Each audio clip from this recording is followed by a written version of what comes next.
A baby owl is recovering from surgery in the Comox Valley after a remarkable community effort to save its leg and its life. The owl was found on a local trail and brought to the Mountainaire Avian Rescue Society. Volunteers there worked with the local veterinary clinic to prepare the owl for an intricate and involved surgery in the hope it can be rehabilitated and returned to the wild. A news reporter, Gord Kurbis, was invited in for a first-hand look while the rare surgery was being performed. There we go.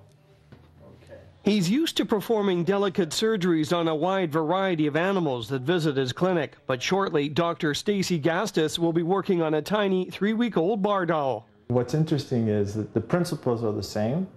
It's just that we've had to adapt a lot of our surgical procedures in dogs and cats to being able to work with birds. The owl was discovered along a busy walking trail far below the nest it had fallen out of. Its parents had continued to feed it, so it's healthy, except for the fact one of its legs is badly damaged. Okay, this is the tibia or the shin bone, and that's the little fibula, that little one there.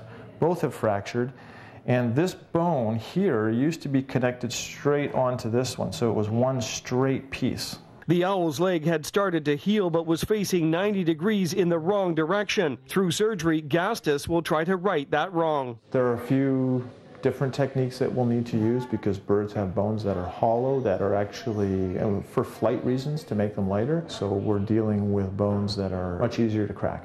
Just prior to the beginning of surgery, the veterinarian discovers that the owl also has permanent knee damage. That will complicate the operation and lead to more difficulties during the lengthy recovery period. I think the most important thing in this particular baby is, yes, we can fix the fracture, but really it's about the time that it takes to feed it, because we have to now become the surrogate parents, and then we have to watch the wound for infections or the surgery sites for infections. And then the big thing is how do we get this bird reintroduced back to its nest? That recovery process will take place in Merville at the Mountainaire Avian Rescue Society. You know, he's quite young and quite vital right now, and as long as we continue to feed him, that's good, but if he's able to feed himself is a big question. The Mountainaire staff and volunteers will have to take the owl in for physiotherapy appointments 3 times per week. They'll also monitor the bird to see how well it adapts to its altered leg and knee. As a rehabilitator, we have to question, will he actually be able to survive in the wild and live a normal existence?